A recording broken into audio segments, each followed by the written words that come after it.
On va essayer de faire sans les images. Madame la directrice, Excellences, Mesdames et Messieurs, grand plaisir pour moi aujourd'hui de vous apporter quelques messages pratiques que j'ai développés dans le cadre de l'élaboration en Suisse d'une stratégie pour face aux cyber-risques. Vous voyez, encore un terme de plus après cybersécurité, résilience, défense. Voilà les cyber-risques maintenant. Je souligne aussi, les personnes qui se sont exprimées avant moi ont déjà mis en exergue ce problème. Le vocabulaire aujourd'hui est le principal problème auquel nous sommes confrontés. Ça a d'ailleurs été également un des principaux points de discussion qui a été mis en exergue lors de la conférence des ambassadeurs à Vienne, à l'OSCE l'année passée. Voilà pour les remarques liminaires. Comment est-ce qu'on en arrive à une stratégie? Eh bien, je crois que les choses ont été dites sur les problèmes que nous rencontrons aujourd'hui. Nous ne pouvons plus faire semblant. Nous ne pouvons plus dire peut-être que ça va venir, peut-être pas. La facture aujourd'hui à laquelle nous sommes confrontés se décline en 4 volets. D'une part, il y a une facture financière qui est impressionnante. On voit différentes institutions articuler des chiffres déjà de pertes annuelles de l'ordre de 388 milliards de dollars au niveau mondial. Le ministre des Affaires étrangères britannique l'année passée à Munich a même mentionné la somme de 1000 milliards et certains vont encore plus loin aujourd'hui. Où est la réalité? Personne ne le sait parce que chacun de ces chiffres, bien sûr, est à comprendre avec les lunettes de celui qui les donne et il ne faut pas les prendre pour de l'argent comptant. Mais la facture est sévère. Une étude en Suisse a été faite il y a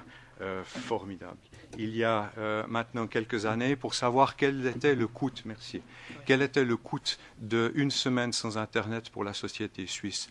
On parle déjà d'environ 6 milliards, et cela, c'est il y a 7 à 8 ans en arrière. On parle aujourd'hui, si l'électricité venait à manquer, qui est le grand facteur qui permet à tout cela de fonctionner, de l'ordre de entre 2 et 10 milliards de francs suisses par jour. Voici quels sont les vrais frais que cela entraînerait. Donc nous ne pouvons plus, pour la santé de nos économies, simplement ignorer le problème. Ensuite, il y a un problème humain qui est très important. Ça a été relevé, il y a toute la problématique de la sphère privée. Mais vous avez également l'intégrité des personnes qui devient un facteur essentiel dès lors que nos corps, de plus en plus, contiennent également des objets qui eux-mêmes sont basés sur des technologies de l'information. Donc quelqu'un qui porte un pacemaker, aujourd'hui, vous pouvez l'éteindre. Et j'exagère pas, vous pouvez l'éteindre. Et cela pose dans les hôpitaux, dans toute la chaîne sanitaire, des problèmes importants. Ensuite, vous avez la problématique politique, parce que dès lors qu'un pays perd sa liberté de commander ses différents moyens pour réagir aux problèmes de politique de sécurité, eh bien, il n'a plus la possibilité d'intervenir. Et tout à coup, vous avez un État qui peut se trouver complètement dépendant de ces technologies et qui s'en est pas aperçu au bon moment. Et finalement, vous avez les conséquences physiques, puisqu'à partir du moment où vous pouvez modifier le fonctionnement d'une machine, si cette machine s'appelle avion, l'avion est au sol avec ses passagers à bord, je vous laisse imaginer la suite. Et nous avons actuellement les évidences comme quoi ce genre d'accident peut être provoqué. Alors dès lors que ça devient, que c'est un terroriste qui est derrière, on dira que c'est du terrorisme. Mais là, on a également un problème assez important. Ensuite, une autre problématique, c'est de savoir finalement de quoi est-ce qu'on parle, qui est responsable. Est-ce que c'est un problème qui est national ou international? Est-ce qu'il est d'ordre privé ou public, etc., etc.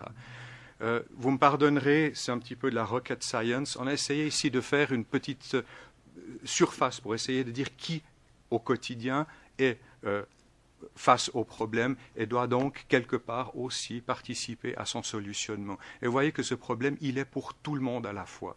Donc ici, ce que l'on voit tout de suite, la problématique, c'est qui coordonne. Et nous avons au niveau mondial un très grand problème dès lors que la plupart des forats qui discutent, que ce soit l'OSCE, l'OTAN, des agences de l'ONU, etc., sont toutes finalement avec une partie des acteurs en train de discuter le problème, mais vous n'avez jamais tout le monde autour de la table. Et je ne peux que souligner ce qui a déjà été dit par M. Sirakov tout à l'heure, qu'effectivement, il faut pousser ces initiatives au niveau UN. Et lorsque vous arrivez dans une situation de conflit, eh bien, il ne faut pas s'attendre à ce que l'image soit complètement différente, étant donné l'interpénétration de l'ensemble de nos intérêts. On a simplement une surface légèrement différente, peut-être cette fois un petit peu plus militaire, peut-être un peu plus internationale, mais finalement les mêmes acteurs pour les mêmes problèmes. Nous avons passé énormément de temps à essayer de trouver la bonne terminologie pour dire de quoi s'agit-il. Nous parlons donc de risque en Suisse en faisant la distinction entre les menaces, c'est-à-dire il y a quelqu'un avec une volonté de nuire derrière, et les dangers qui finalement, ce sont des accidents, c'est la faute à pas de chance, ou bien la main du Tout-Puissant. Même dans ce cas-là, il peut y avoir des gens qui sont tenus pour responsables et donc il y aura une poursuite. Et donc vous voyez que la flèche criminelle peut aller jusqu'en bas. Et le grand problème que nous avons, c'est toujours de savoir qui est derrière, donc le fameux terme de attribution, qui est un des termes principaux dont on discute aussi dans les cercles au niveau international, qui est derrière. Et ça, c'est toute la difficulté de savoir est-ce que finalement l'intention de la personne qui veut nuire, est-ce que c'est une intention criminelle simplement, ou bien est-ce que c'est une intention politique de sécurité, et là vous avez tout à coup d'autres mécanismes qui rentrent en ligne de compte. Et vous voyez aussi tout en haut, nous avons évité le mot guerre, puisque ce mot guerre a une connotation juridique très particulière. Voilà. Donc ça, c'était, je pense, un des principaux bons en avant que nous avons fait. Et finalement, là derrière, vous pouvez avoir des script kiddies, donc des jeunes qui jouent, tout à coup des criminels, des terroristes, etc. Ce qui est important, c'est l'acte, ce n'est pas la personne. C'est que l'on puisse qualifier d'acte. Il est important de voir aussi vers quoi nous allons. Nous allons vers une augmentation énorme de la pénétration des technologies de l'information, de la communication dans notre vie, que ce soit au niveau des infrastructures ou au niveau de notre style de vie. Tous les gouvernements basculent les uns après les autres vers aussi du e-government, toutes nos entreprises vers du e-business, etc. C'est une réalité, il ne s'agit pas de la combattre, mais simplement de la prendre en compte. Et en même temps, la troisième tendance, celle qui nous inquiète le plus, bien sûr, c'est l'utilisation toujours plus large de ce domaine de l'information pour des raisons de violence, que ce soit les criminels, des actions politiques ou bien carrément la militarisation. Et là, je dis militarisation de manière tout à fait neutre et positive, parce que tout comme les militaires ont, il y a 100 ans, découvert qu'ils pouvaient voler avec des avions militaires et porter la guerre dans le camp adverse et les bombes avec, bien nous découvrons aujourd'hui qu'il est possible de faire la même chose au niveau militaire. Donc nous aurons de plus en plus cette réalité ici auquel nous serons confrontés. Le Conseil fédéral, vous voyez ici un extrait de la stratégie que je ne peux que vous recommander de lire. C'est du mauvais français parce que ça a été traduit de l'allemand, l'origine est en allemand, et c'est du mauvais anglais parce qu'il a été traduit du français, mais l'essentiel est sauf. Vous voyez ici les principaux éléments qui sont là-dessus. Et ça résume ce qui a déjà été dit ce matin. Il s'agit tout d'abord de favoriser le cyberespace. Le cyberespace est un espace formidable de liberté, d'évolution de notre société. Il ne s'agit pas de le brider, mais il s'agit de voir qu'il y a toute une série de problèmes et que dès le temps de paix, dès maintenant, on ne peut pas attendre, il s'agit de trouver les problèmes, il s'agit ensuite de leur adresser des solutions et d'augmenter donc la résistance globale. On parle de résilience, de résistance, les deux termes sont parfois utilisés, pour faire en sorte que les problèmes, lorsqu'ils arrivent, fassent moins de dégâts. Et lorsqu'ils sont quand même là, il faut être capable de les affronter. Ceci, eh bien, vous voyez ici les 7 domaines d'action.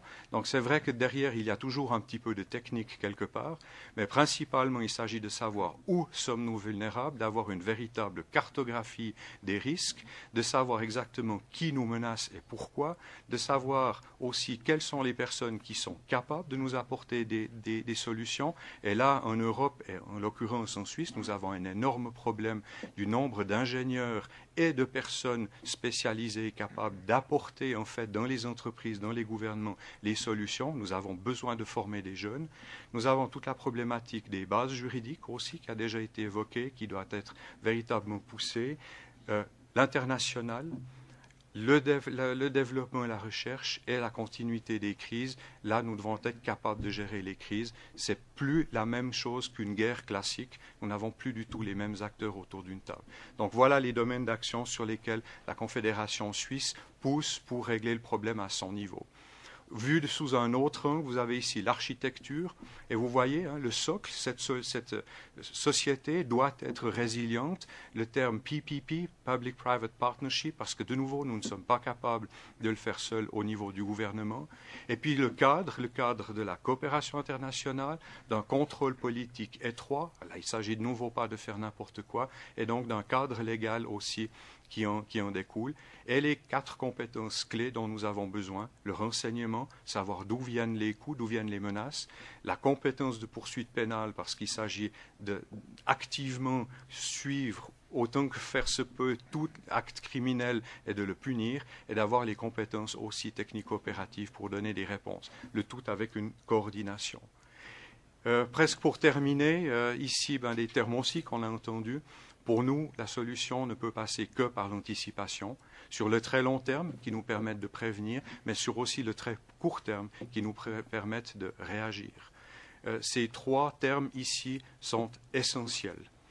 Si vous prenez, petit clin d'œil à nos amis français, leur livre blanc, ils ont même parlé de 5 termes. Il y avait 5 termes. Quelque part, on a un petit peu copié ce qu'ils ont fait. Et pour nous, ce sont les 3 qui sont restés. Vraiment, l'anticipation est essentielle. Et ensuite, il y a des principes de base, responsabilité individuelle. Nous ne pouvons pas donner le problème à quelqu'un d'autre. Chacun doit faire sa part.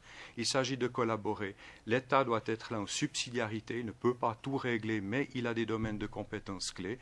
Et il s'agit d'échanger l'information, d'avoir de ces trusted platforms qui nous permettent, entre nous tous, États qui doivent maintenir la sécurité, d'échanger l'information cruciale.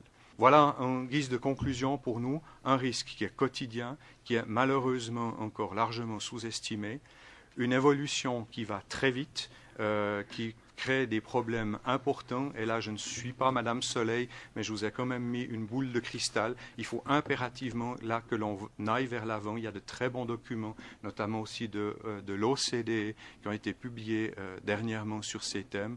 Nous devons impérativement essayer de comprendre ce qui nous vient dessus. Et finalement, en bas, proactif, global, un réseau. Voilà, je crois que je vous ai dit tout ce qui, pour nous, en Suisse, sur la base de notre nouvelle stratégie, nous paraissait important pour arriver à une solution. Merci de votre attention.